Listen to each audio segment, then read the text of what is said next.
Assalamualaikum. Kembali lagi dalam Masculine Review bersama aku Bijo. Hari ni aku nak review satu kasut daripada satu jenama berasal daripada Los Angeles, Amerika Syarikat. Sebelah aku ni adalah Skechers Street Shadow Stella 90. Dia punya nama panjang betul. Nampaknya Skechers seperti biasa dia akan follow the trend. Dia akan ikut trend semasa dengan aliran-aliran sneakers yang terkini lah. Kalau tengok siluet dia pun daripada segi design kau boleh nampak ni adalah satu kasut yang seiring dengan trend kasut sekarang yang lebih kepada nampak macam kasut running tapi bukan kasut running, lebih kepada sport style tapi bukan sport style juga. Warna yang sinonim dengan design-design sneakers, warna putih, silver dan sedikit hint hitam yang memang sangat popular. Okey, Skechers Street Shadow Stella merupakan satu kasut yang tampil dengan tali yang flat lah. Kalau tengok bahagian atas ni, dia punya upper dia lebih kepada material mesh. Kasut ni memang sangat-sangat breathable dan selling point dia yang utama adalah pada bahagian insole dia ada Skechers Air Cool Memory Foam. Memory foam ni bermakna bila kaki kau pakai melekat,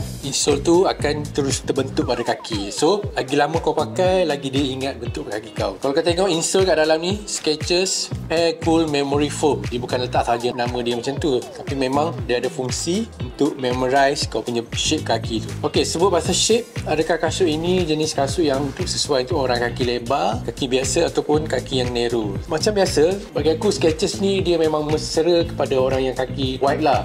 Sama macam kasut ni, walaupun outsole dia nampak macam kat tengah ni macam slim sikit, tapi sebenarnya kalau tengok insole kat dalam dia memang straightforward dia, macam very wide. Kalau pakai lama memang it's not a problem lah bagi orang, especially orang ada masalah arch yang tak betul ke apa, yang mencari kasut yang lebih stable tapi dalam masa yang sama still ada gaya. Skechers Street Shadow Stella 90 merupakan satu option yang baik lah.